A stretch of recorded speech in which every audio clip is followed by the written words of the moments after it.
So I think in terms of a teacher who feels ready to begin to engage in the work, but you want to have an understanding of the classroom tone, I think the best place to start is with your students, doing a temperature check with your students. It doesn't take a ton. I don't know that there has to be a lot of planning that goes into how do you feel about having this conversation?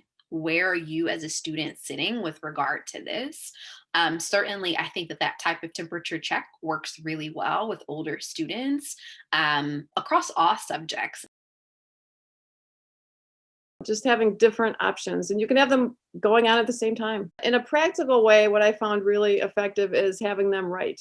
So whenever students are exposed to a text that might be uncomfortable or controversial, the first thing I have them do is just to read it or watch it with an open mind and then write about it, get their feelings out.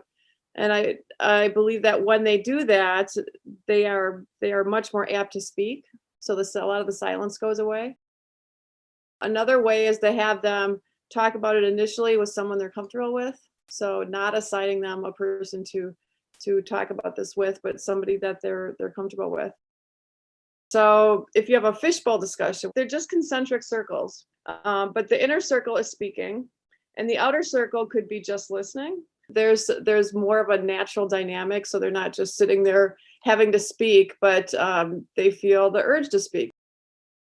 Having an online discussion, I'm surprised over and over again by some students who are fine discussing with their fingers, but not necessarily when they have to speak out loud. And I think that's just respecting their ways of communicating. As long as you have some ground rules with the discussion board, and as long as students are identifying themselves, can be a really accepting experience for a lot of students.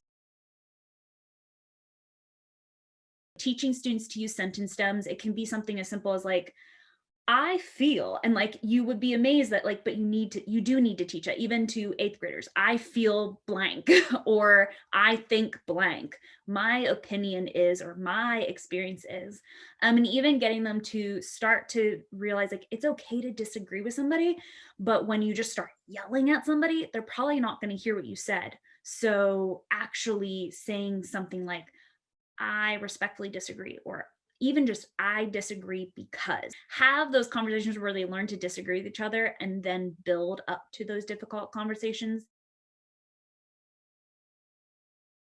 I think as an educator, you have to be willing to know that students might say something that makes you uncomfortable, and you shouldn't stop the conversation right away at that. Allow the students the freedom to teach each other, to learn from each other.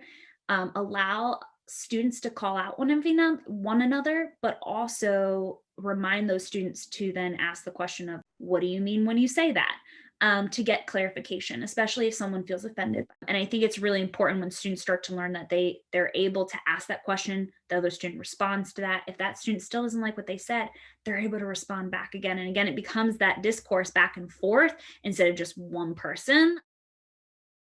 I think that language is incredibly important because of the history, because of the experiences, because of the pain that is tied to words. And so it is our responsibility to be mindful of the way that we are crafting and the way that we are using language, and in the same way that we are expecting our students to or not to. But I think with something like language, particularly if a student is not aware, for example, that they're using harmful language, it is a teachable moment. It is having that conversation with the student, and it's not simply reprimanding them, but it's explaining to them the why. That is really, really important with young people. They have hearts and the ability to empathize that I think can be so much greater than adults.